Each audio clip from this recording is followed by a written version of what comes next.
정부가 새로운 교육 방침을 내놓으면서 위기에 놓인 지방대의 숨통이 트일 거란 기대가 높습니다.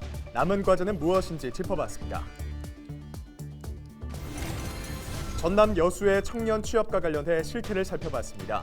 정주 여건은 비교적 만족하고 있는 반면 일자리가 부족하다는 응답이 많았습니다. 전남에 오랜만에 단비가 내렸지만 가뭄이 해갈되기에는 턱없이 모자랐습니다. 주요 상수원의 저수율이 오히려 줄어든 것으로 나타났습니다. 전라남도가 국립의대 설립을 위한 대토론회 현장에서 의료 격차 해소를 강력하게 주문했습니다. 토론회에서는 의대 신설이 필요한 이후 왜 시급한지가 거론됐습니다.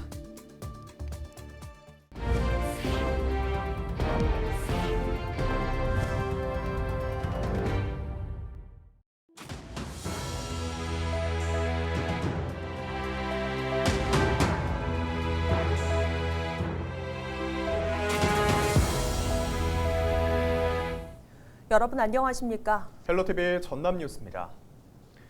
교육부가 위기에 놓인 지방대학의 경쟁력을 높이기 위한 개혁안을 발표하며 돌파구가 될 수 있을지 기대를 모으고 있는데요.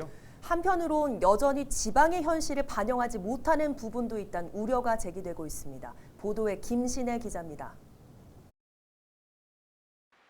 교육부가 내놓은 개혁안 중에 눈에 띄는 부분은 대학 기본 역량 진단 폐지입니다.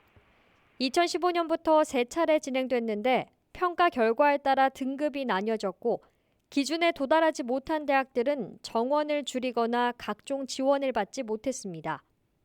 이렇다 보니 재정 여건이 열악한 학교는 줄어드는 학령 인구에 각종 지원까지 제한되면서 갈수록 어려움에 놓였습니다. 2025년부터는 이 같은 정부 주도 평가는 사라질 전망입니다. 대학교육협의회의 기관평가 인증과 사학진흥재단의 재정진단만 통과하면 모든 대학에 일반 재정을 지원한다는 계획을 교육부가 발표한 겁니다. 일부 대학에서는 부실대학이라는 꼬리표를 뗄 수 있어 숨통이 트일 거란 기대감을 보이고 있습니다. 그럼 지자체를 통해서 대학을 지원할 수 있는 그 길이 또 열리고 또 대학 평가 제도는 없어지고 하기 때문에 우리 대학처럼 유망하면서도 대학 평가에 획일적인 평가에 의해서 불이익을 받아서 평가절하돼서 학생들이 안 오고 억울하게 고사될 수 있는 그런 대학이 없어지는 거죠. 하지만 지방 현실에 맞게 풀어야 할 과제도 남아 있습니다. 교육부 평가는 폐지됐지만 새로운 평가 지표 역시 지역 여건과 대학 특성을 반영하지 못할 거란 우려가 나옵니다. 주체가 바뀌어도 일반화된 그런 지표로 대학들을 평가하는 것의 문제, 대학들이 놓여있는 지역적 특성이라든가 여건들을 고려하지 못하는 표준화된 지표 체계, 이런 것들이 여전히 문제가 있다라고 저는 좀 생각을 합니다. 또 한정된 예산을 배분해야 하기 때문에 새로운 하한선이 생길 가능성도 제기됐습니다. 이와 함께 이번 개혁안이 지자체와 연계해 대학의 경쟁력을 높일 수 있도록 하는 것인 만큼 지자체 노력의 중요성도 언급됐습니다. 정말로 지역이 필요로 한 게 무엇인가라고 하는 것들을 지역이 얘기를 해주고 대학은 우리가 우리 능력 내에서 지원할 수 있는 것 이런 것들이 있다라고 하는 것들을 밝히고 교육부는 구체적인 평가 방안 등은 현재 논의 중이라고 밝혔습니다. 위기에 놓인 지방대를 살리기 위해서는 현장에서 체감할 수 있는 현실적인 방안이 필요해 보입니다. 헬로티비 뉴스 김신혜입니다.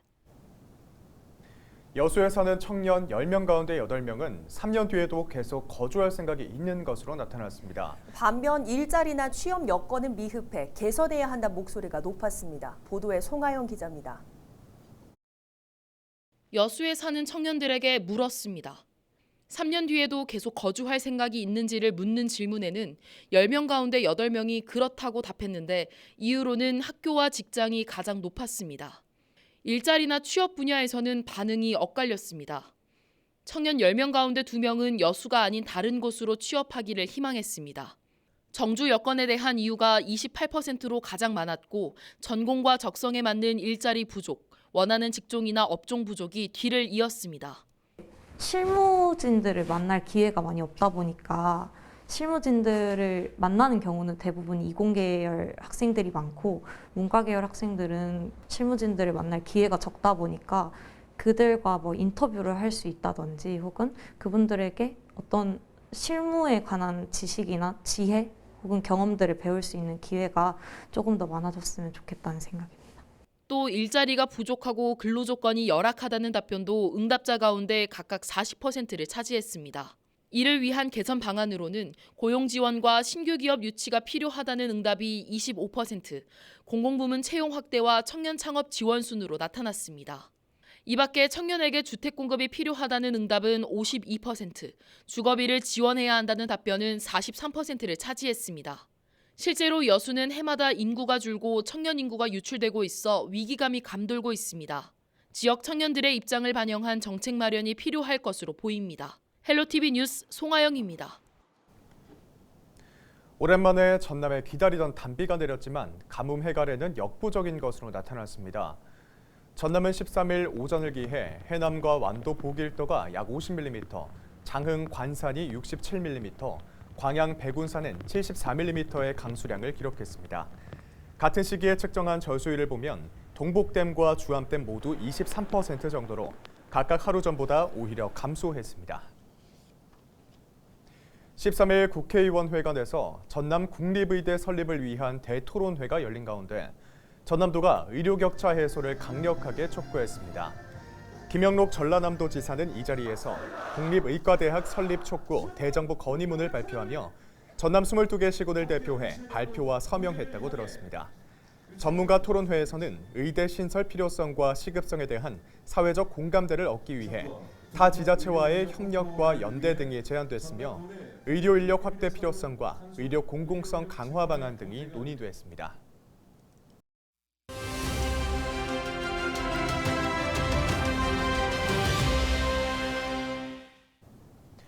우리나라 국민의 기대 수명이 해가 갈수록 높아지고 있습니다.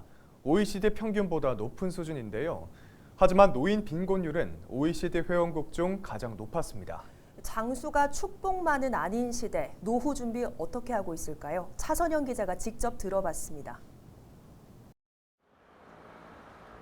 은퇴를 앞두거나 은퇴를 맞은 중장년층은 노후에 대한 기대보다는 걱정이 컸습니다. 일단은 돈이겠죠? 경제적인 게 제일 많이 퍼센트를 차지하는 게 돈이니까. 첫째는 건강인 것 같아요. 건강 관리를 철저하게 잘해서 정말 자녀들에게 짐이 되지 않는 그런 삶을 살았으면 좋겠습니다. 하루하루 재미있게 보람되게 사는 게 그게 건강 유지하는데 그리고 노후 생활하는데 첫째가 되는 게 아닌가. 노후에 대한 가장 큰 고민거리는 건강과 금전적 부분인 셈인데 시민들은 은퇴 후 필요한 월 생활비 수준은 얼마라고 생각할까요? 취미 활동이라든지 부미 관리비 쪽으로 오히려 돈이 더 드는 것 같아요. 주변에 이렇게 보면은 1인 가구인데도 적어도 150 내지 200 정도는 있어야 되지 않나라고 생각합니다. 150에서 200 정도는 있어야 그래도 생활도 하고 밥도 먹고 그러니까. 뉴스에 보니까 277만 원이라는 뭐 이런 얘기 나옵니다. 그냥 쓰기 나름이지 않을까. 기본 생활하면서 뭔가 좀 즐겁게 생활을 하려면 돈이 들어가는 거 아닌가. 국민연금으로 노후 생활비를 충당하기는 턱없이 부족할 것이라는 불안감도 컸습니다. 노후에 생각해서 그 외에 뭐 작은 상조나 우체국 같은 작은 보험을 들고 있어요. 받을지 안 받을지 모르기 때문에 제2의 그런 거를 조금나마 들어둬야 될 것 같아서 현재 하고 있습니다. 직장 생활하면서 뭐 개인연금 뭐 들은 거 있고 뭐 그런 거 이제 매달 나오는데 좀. 기대 수명이 크게 늘고 기대보다 빠른 은퇴, 연금 수령액 부족 등으로 더 내고 더 늦게 받는 국민연금 개혁안이 논의되고 있는데 이 개혁안에 대해 청년층과 중장년층의 의견은 극명하게 엇갈렸습니다. 저는 반대예요. 앞으로 받을 수 있는 보장도 없는 데다가 이제 또 요새 계속 금리랑 물가도 계속 오르고 있고 그렇지 않아도 빠듯한데 더 빠듯해지니까. 지금 물가도 많이 오르고 있고 그런데 더 받아도 좀 모자랄 것 같은데 덜 받는다는 게 좀 약간 불만일 수밖에 없죠. 사람들이 젊은 층 사이들에선. 찬성입니다. 공감하는 게 우리가 살아가는 이 사회는 더불어 함께 사는 사회가 되지. 그렇게 가려면은 더불어 사는 이런 사회, 그게 하나의 공유 사회가 아닌가, 저는 그렇게 생각합니다. 자녀들이 먼 미래를 바라봤을 때 보다 그 윤택한 삶을 위해서는 지금은 조금 힘들지만 조금 더 내고 덜 받는데 찬성을 하고요. 평균 수명이 너무 높아졌잖아요. 그래서 그 연금의 지급 시기라든지 이런 부분에 대해서도 조금은 고민해봐야 된다고 생각합니다. 저출산과 고령화, 최근 물가 급상승 등으로 노후를 준비하는 시민들의 고민은 더욱 커지고 있습니다. 헬로티비 뉴스 차선영입니다.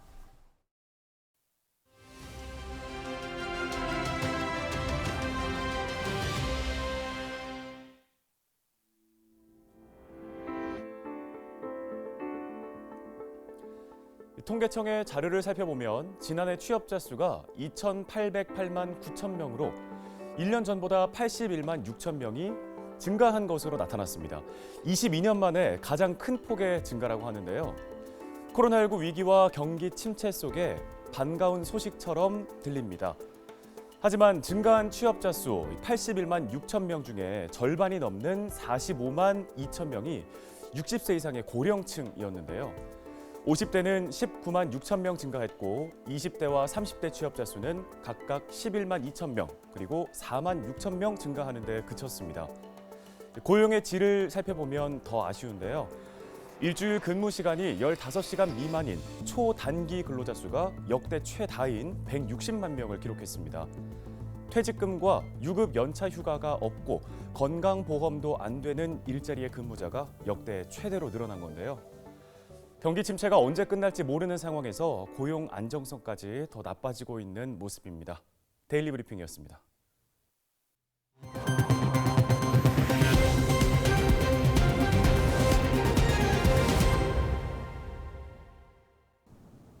오는 20일 여순 사건 피해 접수가 종료될 예정인 가운데 유족들이 시화전을 개최해 눈길을 모으고 있습니다.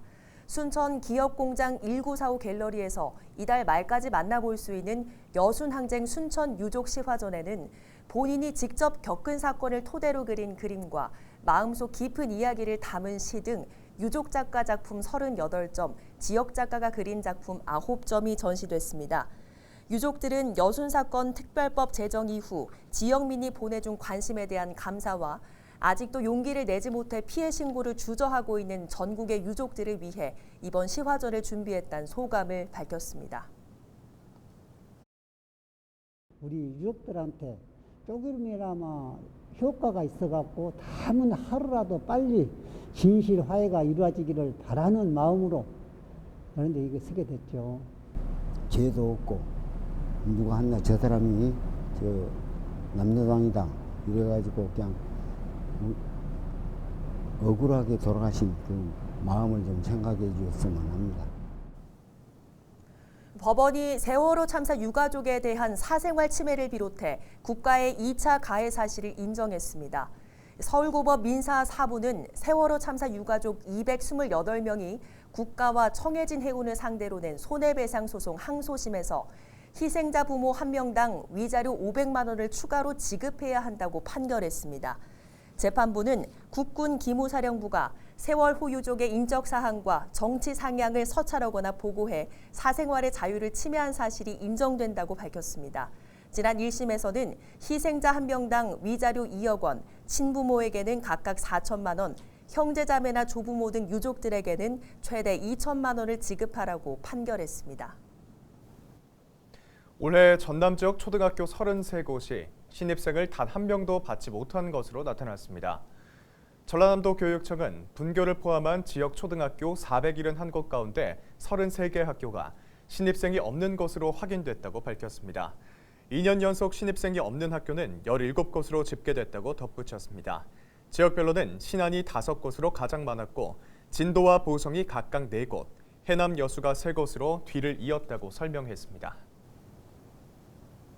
이상으로 뉴스를 마칩니다. 함께해 주신 여러분 고맙습니다.